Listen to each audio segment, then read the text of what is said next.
going to continue with our discussion, our reading and discussion Khatira from the book Mukhtasar Minhaj al-Qasidin. The English translation available online goes by the title Towards the Hereafter.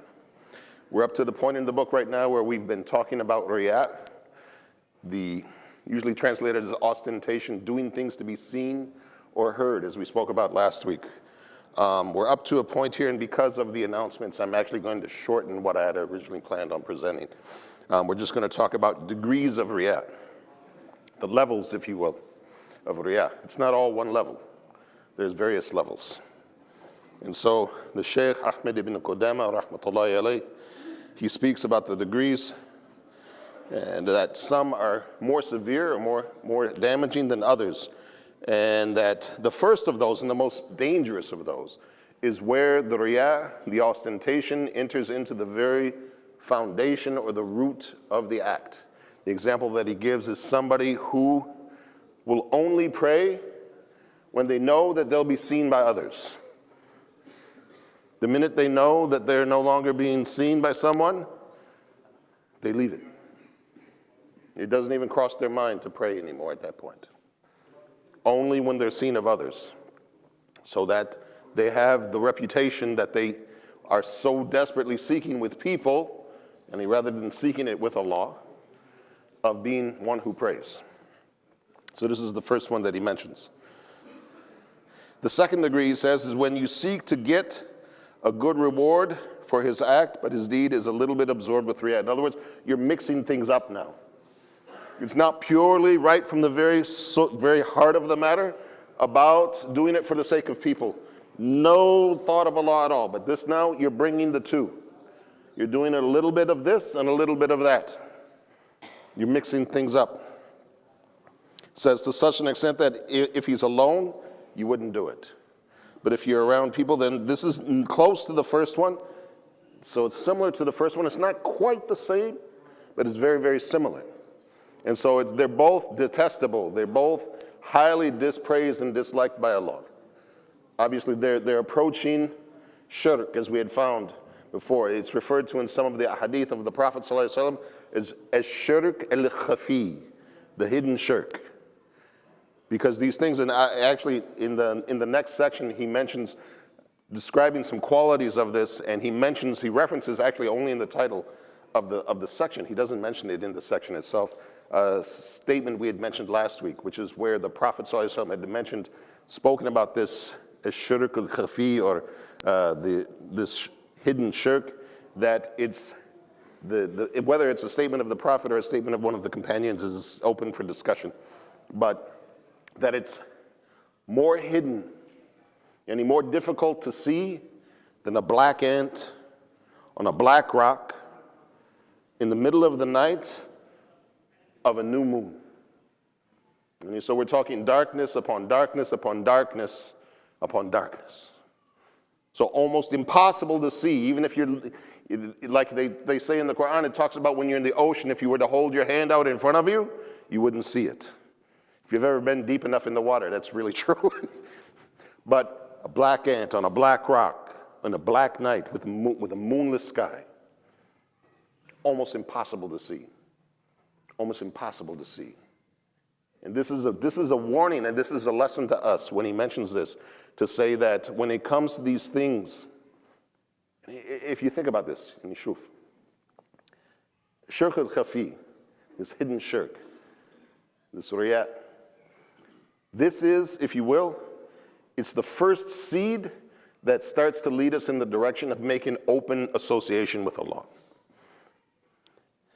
So we want to find these seeds in our hearts whenever they show up as soon as possible. If any of you have ever gardened, the sooner you find the weeds and you get them out, the simpler your job. If you wait, the weeds become thick, they become strong, and it takes a lot more work to get them out. It's the same way with this. It's a black ant on a black rock on a moonless night. It's very difficult to find. But we need to put in the effort. We need to put in the mujahadah to find it inside of our hearts so that we can weed it out before it becomes entrenched. before it takes over the garden of our hearts, which is a parable that the people that talk about matters of tazkiyah use many times, that comparing the heart to a farm field or a patch of land that you're trying to sow with seeds and to grow fruits of benefit. So it's very important that we keep this in mind. Third degree he mentions here is that your attention is equally directed towards getting good reward and taken as the means to be seen by people. So now it's the same thing again, you're mixing the two, but in this case, you don't leave it if the people aren't there. So you've mixed things up a little bit. There's a little bit of ostentation, of showing off for the people, and the examples that they give is such that, and we spoke about this last week as well.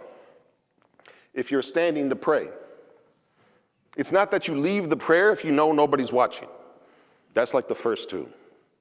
But this is your praying, and then you realize that somebody's observing your prayer. So now, let's say you're praying Maghrib or Isha or something like that, where you're reciting out loud. Suddenly, you become al-afasi, and you're reciting with the most melodious voice possible, and you're sounding amazing. Or your ruku suddenly becomes 2 and 3 times longer than it normally would be. And your sujood, everything is made to be longer, more focused. Your whole, even your demeanor, the way you carry yourself is more seeming focused because you know somebody's watching. You don't leave the act itself, but you start to beautify it for the sake of others. So this is where you're mixing the two up. And so he says, where you do the thing for Allah, then this is praiseworthy and this is rewarded. But where you mix it with the cause for other people, then it's dispraised and it can earn even sin for what you're doing. So it mixes the two together. And the last and the final degree that he mentions obviously is that you're doing it, that it's being seen by people, and it encourages you to do that, but he doesn't neglect the worship when he's out of the people's sight. So in this case, knowing that people see you encourages you to do it, but it's not that you leave it if they're not there. It's not that you leave it if they're not there. It's the same, and we mentioned there's one example that some of the scholars they give when it comes to, for instance, our salah. That for us, in our sincerity, to be avoiding this riya, that people around us when we're praying should be as if it's an infant child or an animal. And what do I mean by that? That, if you think about it, if you have an infant in the room, or you have pets, I don't know how many of you have pets. If you have a pet at home, you don't think twice if they walk into the room or if they're laying in the room somewhere as to what your prayer, what's the quality of your prayer because of their presence.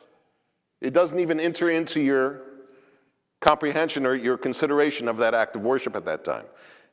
What they are saying is we should think of everyone else in the room like this.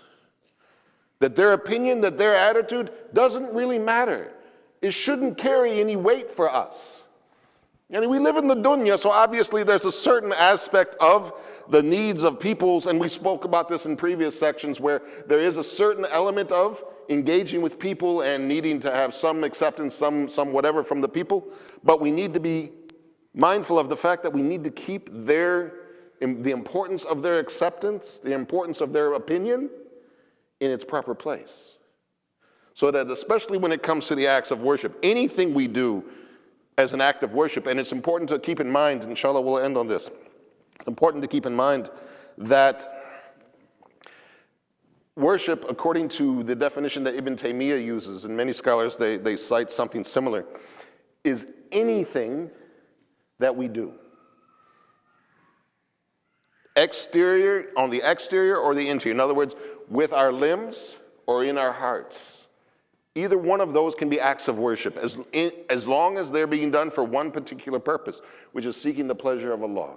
Any of those things that we're doing, seeking the pleasure of Allah, everybody else's opinion should have no weight, should have no bearing or no judgment. This is an instance where I don't care what they think. Is a valid response, is an important response to understand. It's not about what they think, about how they feel. you're doing. You do your best sincerely for Allah, and that's what Allah judges. Not if you satisfied this person or that person, but it's that you're doing it sincerely for His sake. Maybe you fall short for one reason or another, but not because you do it out of an intention to fall short, but you do it out of an inability or a state of forgetfulness, etc. But the opinions of the creation shouldn't matter at all. And this is where the Riya comes in, inshallah. So, like I said, we'll keep it short. Next week, inshallah, we'll continue and we'll be talking a little bit more about Riya, the hidden Riya, and things like that. Subhanakallahumma wa bihamdika ashhadu an la ilaha illa anta astaghfiruka wa atubu ilaik. Assalamu alaikum wa rahmatullahi wa barakatuh.